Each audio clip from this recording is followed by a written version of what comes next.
देश और विदेशों तक अपनी मिठास की पहचान बना चुकी पूंडरी की फिरनी और घेवर अब सवालों के घेरे में आते दिखाई दे रहे हैं। बुधवार को खाद्य पूर्ति विभाग की टीम ने पूंडरी की प्रसिद्ध ब्यास फिरनी दुकान पर छापेमारी की शिकायत करता राजेश ने आरोप लगाया कि दुकानदार मोहित द्वारा उन्हें दी गई घेवर खराब थी और उसमें घटिया क्वालिटी का सामान प्रयोग करने के आरोप लगाए हैं। वहीं व्यास फिरने के मालिक मोहित का कहना है, हमारी किसी भी मिठाई में खराब क्वालिटी की चीज नहीं मिलाई जाती, ये सब निजी रंजिश का नतीजा है। खाद्य पूर्ति विभाग के डॉक्टरों की टीम ने घेवर समेत अन्य मिठाइयों के सैंपल मौके पर ही लिए और उन्हें जांच के लिए भेज दिया गया है। अब सबकी निगाहें जांच रिपोर्ट पर टिकी हैं। क्या वाकई में पूंडरी की मिठास में कोई कड़वाहट है या ये सब व्यास की मिठाई को बदनाम करने की साजिश? डॉक्टर पवन सहल, खाद्य सुरक्षा अधिकारी कैथल। हमें कल शाम के टाइम एक कंप्लेंट प्राप्त हुई थी ऑनलाइन मीडिया से, जिसमें हमारे पास ये शिकायत आई थी कि यहाँ पे जो है ख़राब क्वालिटी का घेवर और फिरनी बेची जा रही है, जिससे स्वास्थ्य के साथ खिलवाड़ हो रहा है। उसको मद्देनज़र रखते हुए आज हमने सुबह ही यहाँ पर औचक निरीक्षण किया है, जिसमें शिकायतकर्ता भी हमारे साथ है। और हमने निरीक्षण के दौरान अभी यहाँ से 3 अलग अलग खाद्य पदार्थों के सैंपल लिए हैं, जो लैब भेजे जाएंगे। उसके बाद जो भी रिपोर्ट आएगी उसके बेस पे कार्रवाई की जाएगी। अभी हमने अंदर निरीक्षण किया है गोडाउन का, जहाँ पे सारी चीज़ें बनाई जा रही हैं, घेवर फिरनी वगैरह जो भी हैं, और वहाँ पे पंखे लगे हुए हैं मक्खी वगैरह को हटाने के लिए। लेकिन कुछ छोटी मोटी कमियां हैं, जैसे कैप वगैरह नहीं डाली हुई है वर्कर ने, उसके लिए हम इनको नोटिस जारी करेंगे ताकि ये भविष्य में उसमें सुधार करें। इसके अलावा जो अन्य और दुकानें भी हैं, क्या रूटीन में उनका भी चेकअप होता है? हाँ बिल्कुल, रूटीन में हमारी कार्रवाई चल रही है। हमने पिछले 2 हफ्ते पहले भी यहाँ पे कार्रवाई की थी और 7-8 दुकानों को उस टाइम भी चेक किया था, और यहाँ से लगभग हमने 8 सैंपल उस टाइम लेके लैब भेजे थे, जिनकी रिपोर्ट अभी आने वाली है।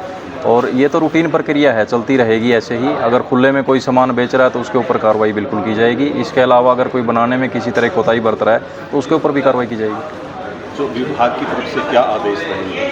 अभी हमारा तो जितने भी अभी जैसे घेवर फिरनी के लिए पूंडरी मशहूर है, और हमारा तो सभी से ये मतलब वो रहेगा एक निर्देश के सारे जो है साफ़ सफाई से काम करें, और सब जो भी सामान बाहर रखा हुआ है उसको ढक के रखें, और किसी तरह की कोई लापरवाही बर्दाश्त नहीं की जाएगी।